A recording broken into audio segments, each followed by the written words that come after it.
Chapitre 15 où l'on verra combien le facétieux juif et Miss Nancy étaient attachés à Olivier.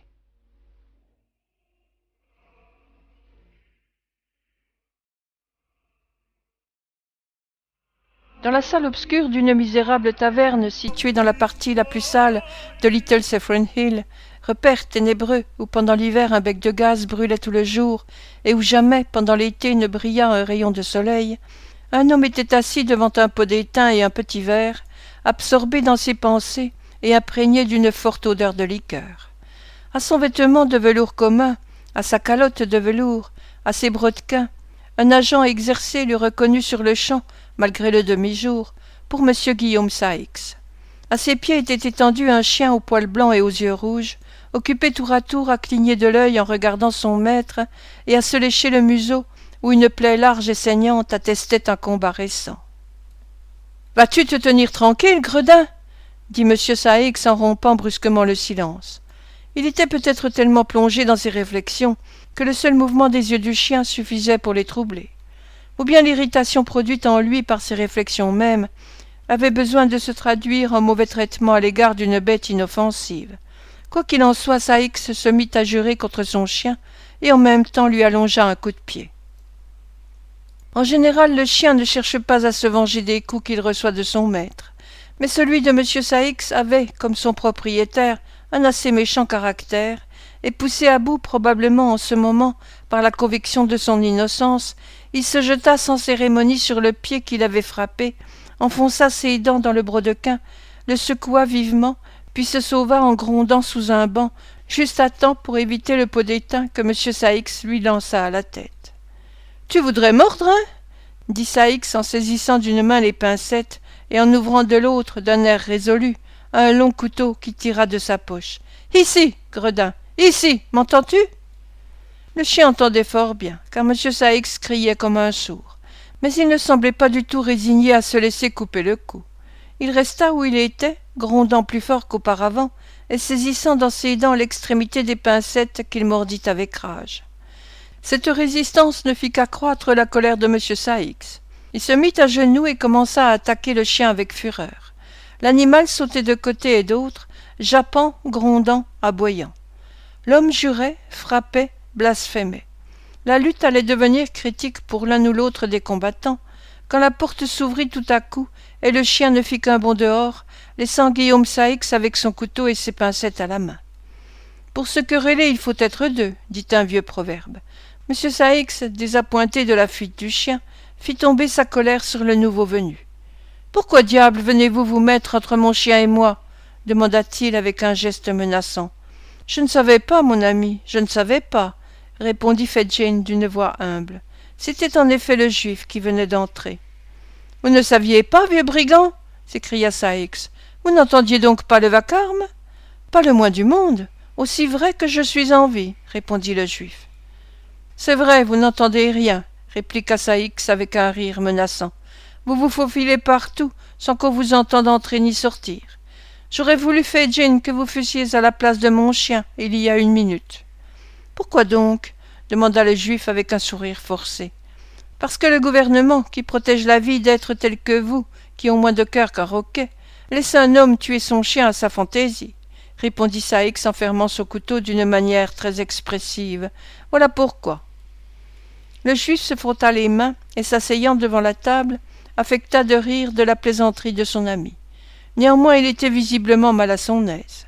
« Allez rire ailleurs, » dit Saïx en remettant les pincettes en place et en toisant le juif avec dédain. « Allez rire ailleurs, mais ne vous avisez pas de me rire au nez, voyez-vous, fût-ce derrière votre bonnet de coton. C'est moi qui vous tiens, Fedjin, et du diable si je vous lâche. Tenez, si j'y passe, vous y passerez aussi. Ainsi ménagez-moi. »« Bien, bien, mon cher, » dit le juif, « je sais tout cela. Nous avons un intérêt réciproque, Guillaume, un intérêt réciproque. »« fit Saïx comme s'il trouvait que le juif était bien plus intéressé que lui dans la question. « Eh bien, qu'avez-vous à me dire ?»« Tout s'est passé pour le mieux du monde, » répondit Fedjin, « et voici votre part. Elle est plus forte qu'elle ne devrait être, mon ami. Mais comme je sais que vous me revaudrez cela une autre fois, et... » Assez de verbiage, interrompit le voleur avec impatience. Voyons, donnez vite. Oui, oui, Guillaume, laissez-moi le temps, répondit le juif d'un ton caressant. Tenez, voici le magot, sain et sauf. En disant ces mots, il tira de sa poche un vieux mouchoir, défit un gros nœud à l'un des coins et laissa voir un petit paquet enveloppé de papier gris que Saïx lui arracha des mains. Puis il l'ouvrit et se mit à compter les souverains qu'il renfermait. « Est-ce tout » demanda Saïx. « C'est tout, » répondit le juif. « Vous n'avez pas ouvert le paquet en route et escamoté une ou deux pièces, » ajouta Saïx d'un air défiant. « Ne prenez pas votre mine indignée, cela vous est arrivé plus d'une fois. Remuez le grelot. » Cela voulait dire, en bon français, tirer la sonnette. Un autre juif parut, plus jeune que Fedjin, mais d'un extérieur presque aussi ignoble et repoussant. Saïx ne fit que montrer du doigt le pot vide, et le juif, comprenant parfaitement le geste, sortit pour aller le remplir, après avoir échangé un singulier regard avec Fedjin, qui leva les yeux un instant comme s'il s'y attendait, et répondit par un signe de tête presque imperceptible. Saïx ne s'en aperçut pas, occupé qu'il était en ce moment à nouer le cordon de sa chaussure que le chien avait arraché. Il est probable que s'il eût observé ce court échange de signes d'intelligence, il n'en eût auguré rien de bon. « Y a-t-il quelqu'un ici, Barnet » demanda Fedjin sans lever les yeux, maintenant que Saïx le regardait. « Pas une âme, » répondit Barnet, dont les paroles, qu'elles vinssent du cœur ou non, sortaient invariablement par le nez. « Personne » demanda Fedjin d'un ton de surprise, qui signifiait peut-être que Barnet pouvait dire la vérité sans crainte. « Personne que mademoiselle Nancy, » répondit-il. « Nancy » s'écria Saïx. « Où est-elle ? Que la peste m'étouffe si je n'honore cette fille pour ses dispositions naturelles. »« Elle s'est fait servir une assiette de bœuf bouilli sur le comptoir, » ajouta Barnet. « Faites-la venir, » dit Saïx, en versant un verre de liqueur. « Faites-la venir. » Barnet regarda timidement Fedjin comme pour lui demander son autorisation. Voyant que le juif ne disait mot et ne cessait pas d'avoir les yeux fixés à terre, il sortit et rentra presque aussitôt en introduisant Nancy, vêtue en cuisinière, avec un bonnet, un tablier, un panier et une grosse clé à la main. « Tu es sur la trace, n'est-ce pas, Nancy » demanda Saïx en lui offrant un verre. « Oui, Guillaume, » répondit la jeune dame en vidant le contenu. « J'y suis, et assez fatiguée comme ça.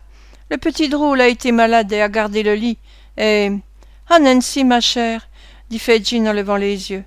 Peut-être le juif, en contractant ses sourcils roux et en fermant à demi ses yeux, profondément encaissés dans leur orbite, donna-t-il à entendre à Miss Nancy qu'elle était trop en veine de confidence. Ce détail importe peu. Le fait est qu'elle s'arrêta court dans ses explications, et qu'après avoir adressé à M. Saïx plusieurs gracieux sourires, elle changea de conversation. Après 10 minutes environ, M. Fedjin fut pris d'une quinte de tout, sur quoi Nancy mit son châle et déclara qu'il était temps de s'en aller. M. Saïx observa qu'il avait à faire un bout de chemin dans la même direction qu'elle, et manifesta l'intention de l'accompagner.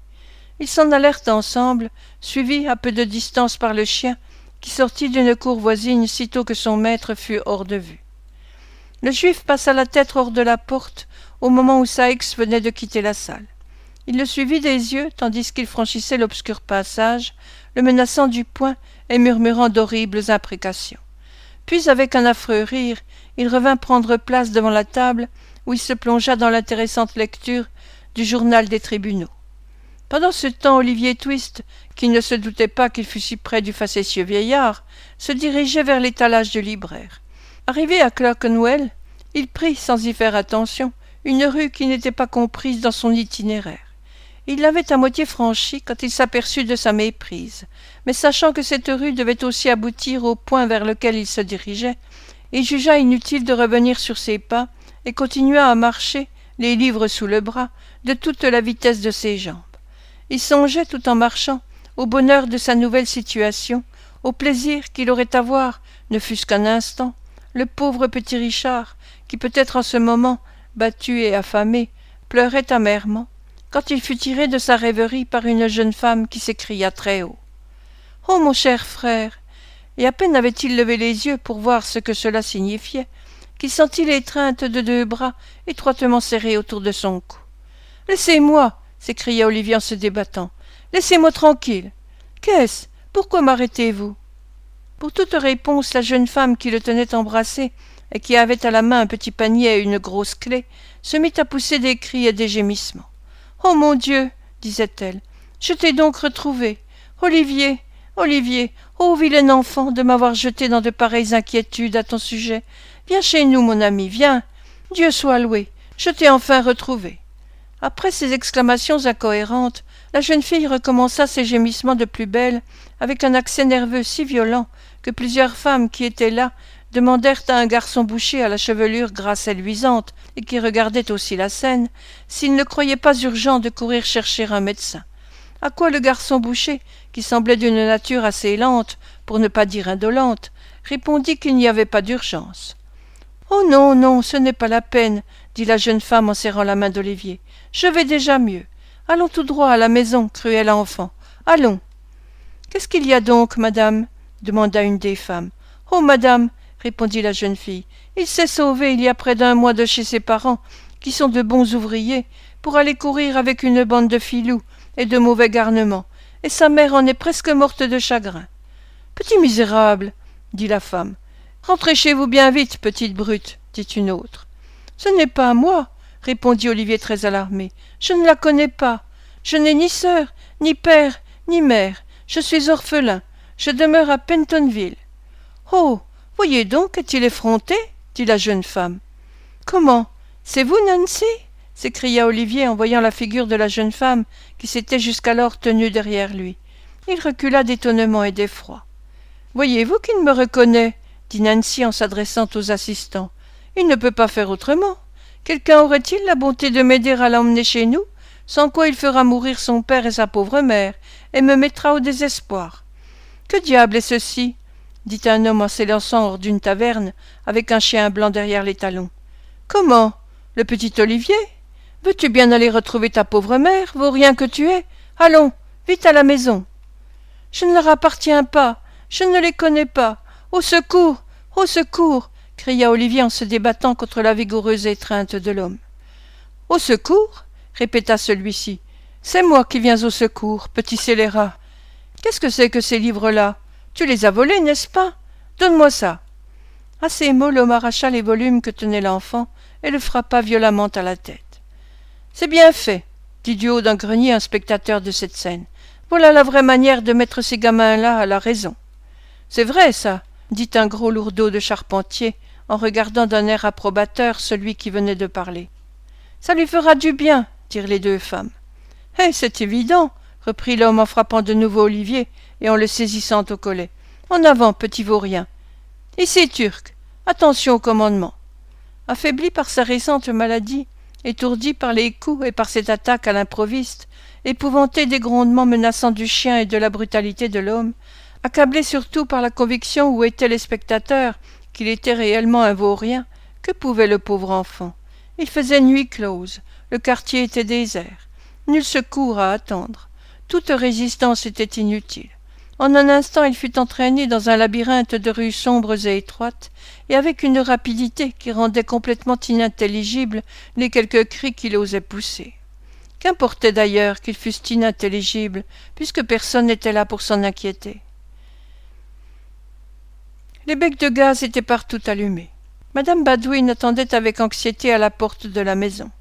20 fois la servante avait couru au bout de la rue pour tâcher d'apercevoir Olivier, et les deux vieux messieurs restaient obstinément assis dans le cabinet, au milieu de l'obscurité, et les yeux fixés sur la montre.